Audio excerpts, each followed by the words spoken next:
Hello বন্ধুরা, প্রতিজ্ঞা ধারাবাহিকে আজকের পর্বে আপনারা দেখতে পারবেন ছুটি অভিমন্যুকে বাঁচানোর জন্য গুন্ডাদের সাথে লড়াই করছে। হ্যাঁ বন্ধু, আজকে এমনটাই দেখতে পারবেন।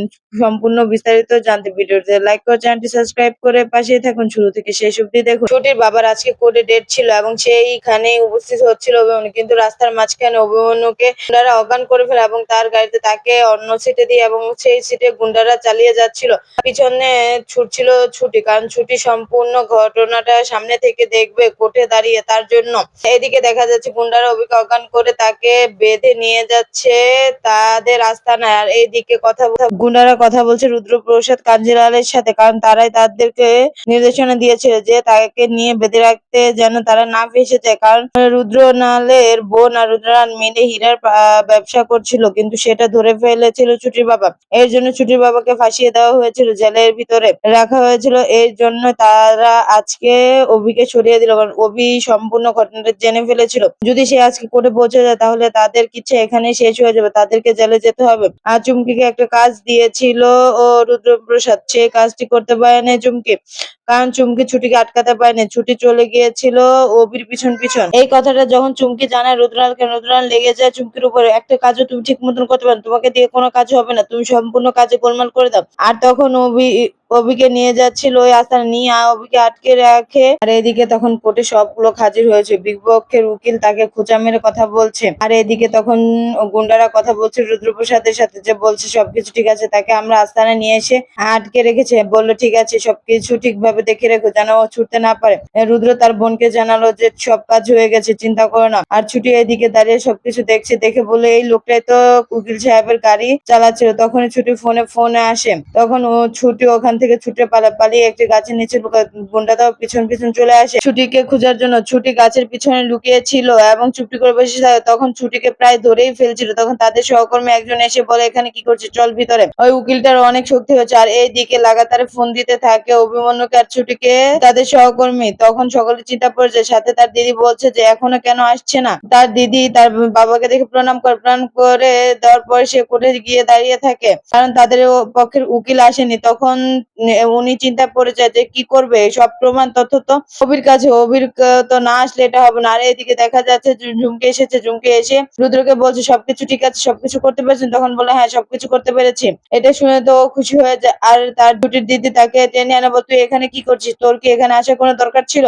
সে বললো হ্যাঁ, আসার দরকারই তো ছিল। সে চুপ করে এখানে দাঁড়িয়ে থাকে। আর গুন্ডারা ছুটিকে খুঁজতে থাকে, না পেয়ে তাদের দলে একজন বলে তাড়াতাড়ি ভিতরে আসো, এই উকিলটার অনেক শক্তি, তার সাথে পারা যায় না। অজ্ঞান একটু পর জ্ঞান ফিরে আর সকলকে একটু করে ঝামটা মারে। তখনই ফোন দেয় ছুটি তার দিদিকে, যে দিদি একটু বিরাট বড় সমস্যা হয়ে গেছে, আমি তো এখন জানাতে পারবো না বাড়ির কাউকে, তুমি শোনো, তুমি আমাকে একটু সাহায্য করো। তখন সে বললো যে কি হয়েছে বলো। তখন বললো যে অভিকে গুন্ডারা আটকে রেখেছে, ওকে বাঁচাতে হবে। ও যদি না পৌঁছাতে পারে তাহলে তো কোনো কিছু হবে না। তোমাকে আমি কিছু বলছি, তুমি ওই নির্দেশনার মতন একটু কাজটা করে দাও। বললো এটা তো অনেক রিস্ক হয়ে যায়। বলো সমস্যা নেই, আমি সবকিছু সমাধান করে নিতে পারবো, তুমি শুধু আমাকে একটু সাহায্য করো। আচ্ছা সমস্যা নেই, আমি তোকে সাহায্য করছি। আর এইদিকে গুন্ডারা অভিকে ধরে হিস্ট্রি এক ঘর থেকে আরেক ঘরে নিয়ে আসলো, আটকে এনে তাকে হীরা খুঁজতে ছিল, কারণ তাদের মালিক বলেছে অভির কাছে আরো 4টা হিরে আছে, কারণ 4টা হিরে এখানে খুঁজে পাওয়া যাচ্ছে না। তখন তারা এই 4টা হিরে খুঁজতে থাকে অভিকে। তখন অভি ওদেরকে ধাক্কা মেরে ফালিয়ে দেয়। তখন ওদের রাগ উঠে, ওরা অভিকে বাঁশির সাথে বেঁধে দেয় আর অভিকে একটা ঘুষি মারে। এই সব দেখছিল ছুটি বাহির থেকে। তখনই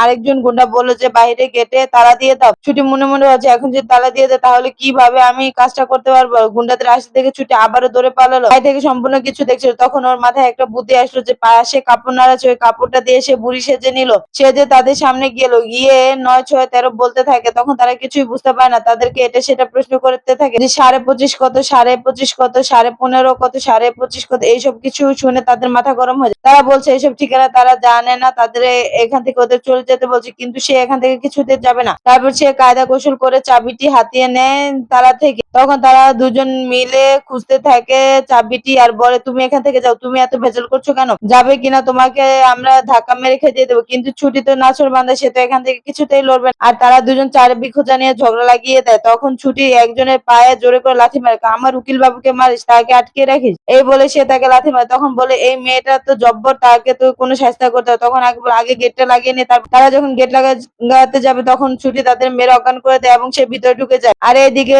কোর্টের ভিতরে হাজির হয়ে যায় জজ তখন বলছে যে অভি কোথায়, বিপক্ষের উকিল আছে, পক্ষের উকিল কোথায়? তখন অভি সহকর্মী বলল যে গুরুত্বপূর্ণ একটা এভিডেন্স পেয়েছে তারা, সেটাই আনতে গেছে, আমাকে কিছুক্ষণের জন্য সময় দেন।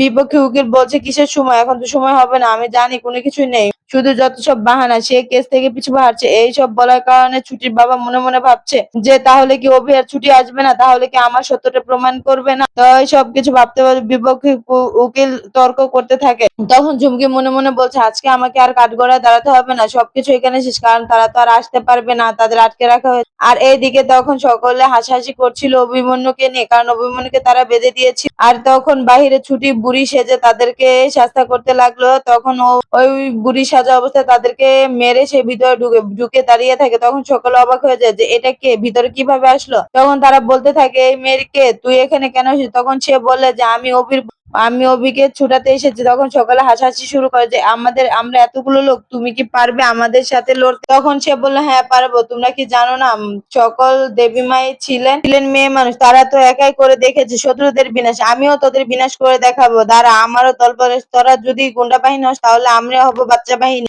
এই নিয়ে তারা সকলে হাসাহাসি করছে। আর তখনই ছুটির সাথে তৈরি হয়ে ছোটরা বাচ্চারা চলে আসে। তখন একজন বলতে থাকে যে এত ছোট ছোট বাচ্চারা আমাদের কি করবে? তখন তাদের হাতে ছিল খুন্তি, লাঠি, এইসব, তারা সকলে হেলমেট পরে ছিল। তখন গুন্ডাদের উপরে লঙ্কা গুঁড়ো ছড়িয়ে দেয় বাচ্চারা, ছড়িয়ে দিয়ে তাদের বেদম মারতে শুরু করে দেয়। তখন আর এই দিকে ছুটি তাদেরকে এক সাইড করে রেখে অভিমন্যুকে ছাড়াতে চলে। এইদিকে সকল গুন্ডারা লঙ্কার গুঁড়ো চোখে যাওয়ার কারণে মাটিতে পড়ে গড়াগড়ি খাচ্ছে আর বলছে লঙ্কার গুঁড়ো ছিটিয়ে দিল না, লঙ্কার গুঁড়ো ছিটিয়ে দিল। তখনই বাচ্চাগুলো সকলকে ধরে মারা শুরু করে দেয়, কারণ বাচ্চাদের হাতে তো ছোট ছোট হাতিয়ার আর তারা তো ছোট মানুষের সাথে পারবে না। এর জন্য কৌশলে তারা তাদের সাথে যুদ্ধটা লড়লো। যদি যুদ্ধটা না জিতে তাহলে তো ছুটি বাবাকে ছাড়াতে পারবে না উকিল বাবু কোর্ট অব্দি না পৌঁছলে। এর জন্য তারা তাদেরকে মেরে উকিল বাবুকে নিয়ে কোর্ট অব্দি চলে যায়। আর মরিচের ধোঁয়ার কারণে ছুটির চোখও জ্বলছিল ও নাক মুখ বেঁধে তাদেরকে মারে। এবং